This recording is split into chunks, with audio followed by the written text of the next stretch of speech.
शिक्षा मंत्री मदन दिलावर की सफाई आई है सामने। आपको बता दें कि अर्धनग्न शब्द के प्रयोग को लेकर के उन्होंने अपना स्पष्टीकरण दिया है। अर्धनग्न शब्द का प्रयोग नहीं करने की उन्होंने बात कही है। बयान को तोड़ मरोड़ के पेश करने का उन्होंने आरोप भी लगाया है। शिक्षा मंत्री के बयान के बाद में अब शिक्षक वर्ग में भी खासा आक्रोश देखने को मिल रहा है। तो शिक्षा मंत्री मदन दिलावर द्वारा जो शब्द का प्रयोग किया गया था और वो शब्द था अर्धनग्न, उसको लेकर के शिक्षा मंत्री मदन दिलावर ने स्पष्टीकरण दिया है। उस शब्द को लेकर के स्पष्टीकरण देते हुए नजर आए और उन्होंने साफ तौर पर कहा है कि मैंने इस तरह के शब्द का प्रयोग नहीं किया है। उन्होंने कहा है कि बयान को तोड़ मरोड़ कर पेश किया गया है।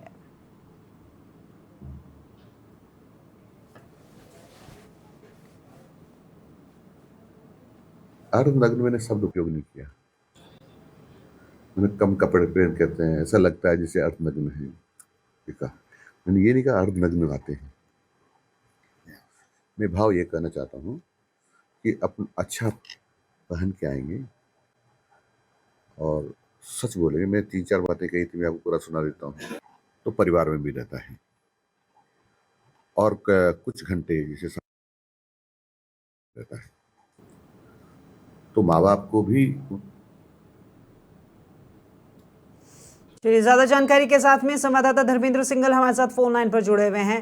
धर्मेंद्र, शिक्षा मंत्री मदन दिलावर ज्यादातर अपने दिए हुए बयानों के पे ही उलझे हुए नजर आते हैं, फिर बाद में उन्हें स्पष्टीकरण भी देना पड़ता है, लोगों में आक्रोश होता है और इस बार एक बार फिर से उन्हीं के कहे बयान में एक शब्द अर्धनग्न को लेकर के लोगों में खासा आक्रोश है, जिसको लेकर उन्होंने स्पष्टीकरण भी दिया है। देखिए राकेश, कल की बात है, जयपुर से जब नीमका थाने एक प्रोग्राम में गए, उस प्रोग्राम में जब आंदोलन को संबोधित कर रहे थे तो उन्होंने कहा था कि शिक्षक अपनी मर्यादा में रहे और जब स्कूल जाए तो उसकी जो ड्रेस है, उसकी ड्रेस लिखा हुआ अच्छी हो, अर्धनग्न अवस्था में नहीं जाए। इसको लेकर के खबरें चली तो कहा गया था कि इसको लेकर के जरूर शिक्षक संघों में और शिक्षकों में रोष उत्पन्न होगा, और हुआ भी वही।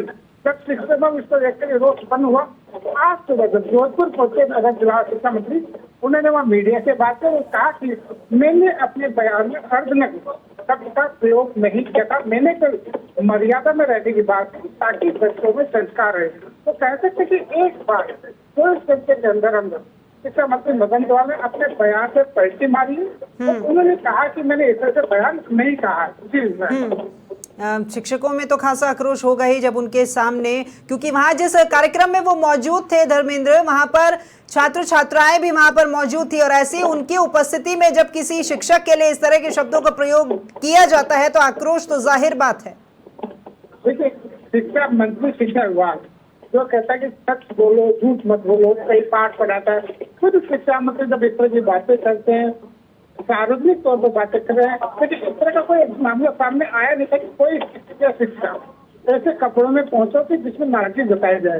तो ऐसा कोई मामला आया नहीं। उसके बाद ऐसा बयान जारी करना कहीं ना कहीं सभी अभिभावकों में, छात्र छात्राओं में और शिक्षकों में, आम जनता में इस बयान का विरोध जब उत्पन्न हुआ तो शिक्षा मंत्री को लगा कि कहीं ना कहीं गलती है। उन्होंने इस बयान का फिर वापस जो है कहा कि मैंने ऐसा नहीं कहा और उसको लेकर के आप कह सकते हैं मामले की सफाई दी और अभी मामला कह सकते हैं ठंडा होता नजर आ रहा है। बिल्कुल, बहुत शुक्रिया आपका धर्मेंद्र इस तमाम जानकारी।